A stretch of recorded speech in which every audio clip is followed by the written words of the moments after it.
Friends, இன்னைக்கு நம்ம ஏலகிரியோட second day. காலையில் பிரேக்ஃபாஸ்ட் முடிச்சோன்னா ஒரே சாக்லேட் கிரேவிங். என்ன பண்ணலாம் அப்படின்னு யோசிச்சப்பதான் செல்ஃபி பாண்டா ஞாபகம் வந்துச்சு.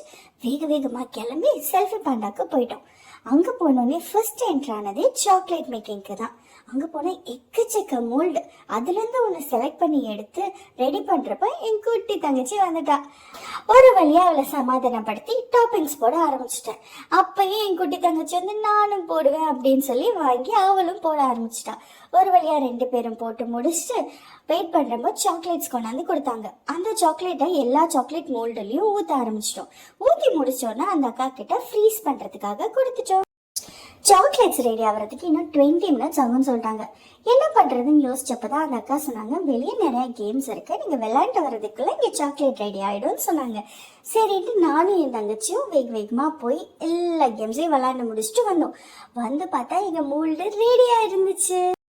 மோல்டுலேருந்து ஒவ்வொரு சாக்லேட்டாக வெளியே எடுக்க ஆரம்பிச்சிட்டோம்.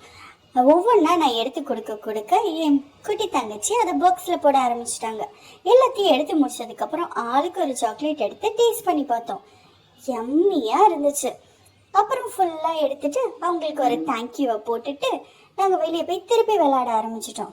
விளையாட முடிச்சுட்டு செல்ஃபி பாண்டாவை விட்டு வெளியே போகிறோம். பாக்ஸில் ஒரு சாக்லேட் கூட இல்லை. எல்லாத்தையும் என் தங்கச்சியே சாப்பிட்டு முடிச்சிட்டா. கடைசியில் காலி பாக்ஸை தான் ரூமுக்கு கொண்டு போனோம். இந்த வீடியோ பிடிச்சிருந்தா லைக் பண்ணுங்க, ஷேர் பண்ணுங்க, சப்ஸ்கிரைப் பண்ணுங்க. Bye friends.